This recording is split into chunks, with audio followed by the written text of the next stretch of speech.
2026년 한국 증시가 정말 하루아침에 무너져 내렸습니다. 정말 평범했던 그날이 어떻게 해서 전례 없는 금융재앙으로 바뀌었을까요? 이번 시간에는요, 마치 한 편의 탐정국처럼 이 미스터리한 붕괴의 원인을 하나하나 파헤쳐 보겠습니다. 자, 저와 함께 단서를 따라가 보시죠. 모든 건 바로 그 운명의 날에서 시작됐습니다. 아니, 시장이 어떻게 순식간에 통제 불능 상태가 된 걸까요? 우선 그날의 기록을 한번 생생하게 되짚어 보겠습니다.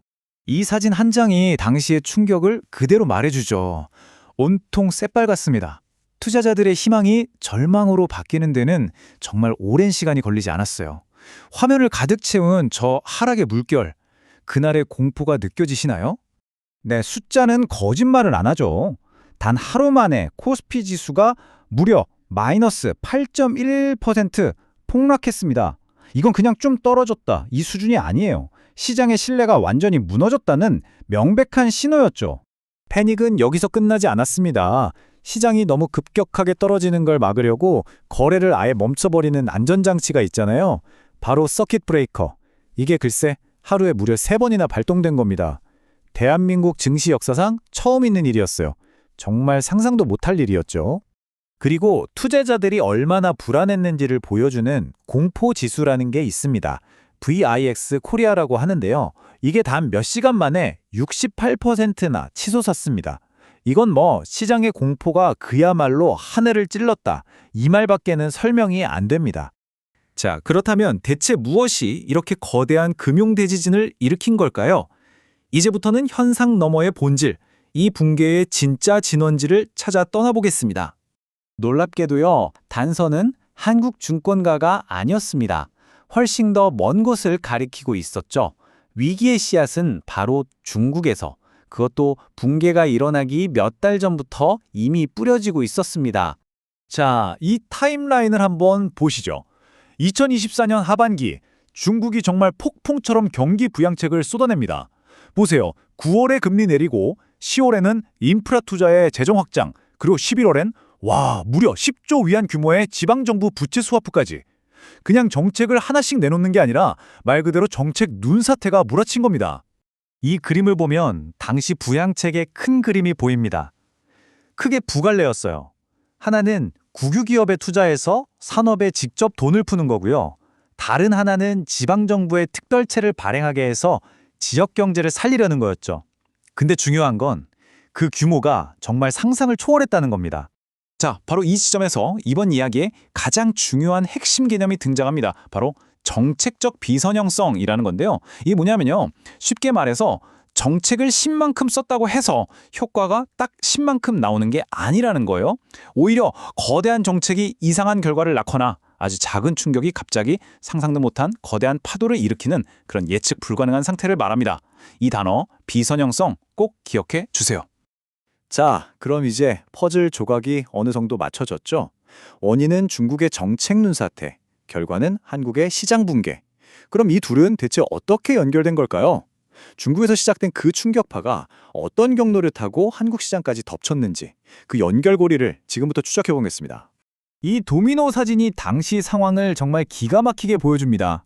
첫 번째 도미노, 그러니까 중국 시장에 쓰러지니까요, 그 충격이 국경을 그냥 넘어버린 거예요.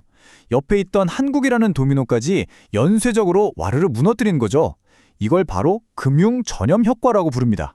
그럼 충격이 구체적으로 어떤 통로로 전달됐을까요? 크게 3가지 길이 있었습니다.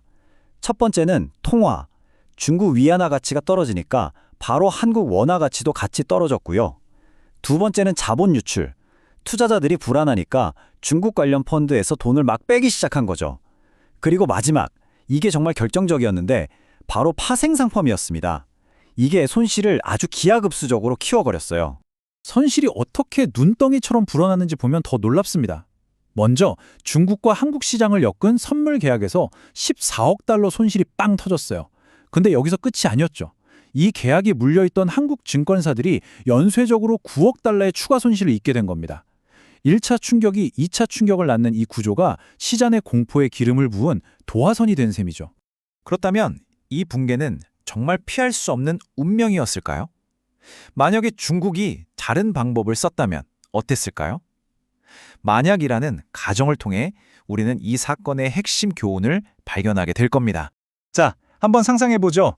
보고서에서 재밌는 시뮬레이션을 했어요. 실제 역사처럼 갑자기 큰 충격을 주는 방식 말고요.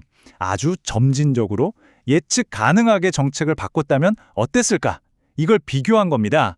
그러니까 한 번에 0.25% 금리를 팍 내리는 대신에 0.05%씩 잘게 쪼개서 여러 번 내렸다면 과연 결과가 어떻게 달라졌을까요?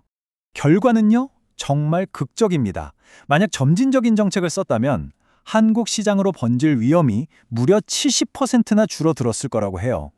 코스피 변동성도 12%나 낮아졌을 거고요. 이건 뭘 의미할까요? 바로 정책의 내용만큼이나 시장에 충격을 주지 않는 그 방식이 얼마나 중요했는지를 보여주는 명백한 증거인 셈이죠. 그러니까 핵심은 이겁니다. 2026년에 그 끔찍했던 붕괴는 피할 수 없는 운명이 아니었다는 거죠. 예측이 불가능해서 벌어진 일이 아니라 이 복잡한 상황을 제대로 관리하지 못해서 발생한, 어떻게 보면 인재에 가까웠던 겁니다. 자, 이제 문제의 원인은 알았습니다. 하지만 원인을 아는 것과 해결하는 건 또 다른 얘기죠. 그럼 다시는 이런 비극이 반복되지 않게 하려면 우리는 이 위험한 금융도리노를 어떻게 길들여야 할까요? 보고서는 아주 흥미로운 해법을 하나 제시합니다.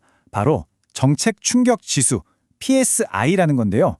이게 뭐냐면 어떤 정책이 시장에 일으킬 수 있는 예측 불가능한 충격, 즉 비선형성의 위험도를 미리 측정해서 경고해주는 일종의 조기 경보 시스템입니다. 위험한 파도가 덮치기 전에 미리 불을 밝혀주는 등대 같은 역할을 하는 거죠. 그럼 안정을 위한 구체적인 청사진은 뭘까요? 첫째, 한국은 외부 충격에 대한 방어벽, 예를 들면 외국인 자본 흐름 모니터링 같은 걸 더 강화해야 하고요. 둘째, 중국은 정책을 좀 더 예측 가능하게, 점진적으로 펴야 합니다. 그리고 마지막으로 가장 중요한 것, 두 나라가 그냥 이웃이 아니라 하나의 팀처럼 위기에 함께 대응할 수 있는 시스템을 만들어야 한다는 겁니다. 바로 이 그림이 해법의 핵심을 아주 간단명료하게 보여주네요. 한쪽에는 정책 충격지수 같은 똑똑한 조기경보 시스템이 있고 다른 한쪽에는 국경을 넘는 긴밀한 협력이 있습니다. 이 두 가지가 만나는 바로 저 지점에서 비로소 우리는 위기를 제어할 수 있게 되는 겁니다. 마지막으로 이 문장을 꼭 기억해 주셨으면 합니다. 우리가 직면한 것은 예측 불가능성이 아니라 관리되지 않은 복잡성이다. 현대 금융시장의 위험은요, 피할 수 없는 운명이 아닙니다. 오히려 우리가 이해하고 측정하고 또 관리할 수 있는 복잡성의 문제인 거죠. 그리고 그 관리를 어떻게 할 것인지는 바로 오늘을 살아가는 우리의 선택에 달려 있습니다.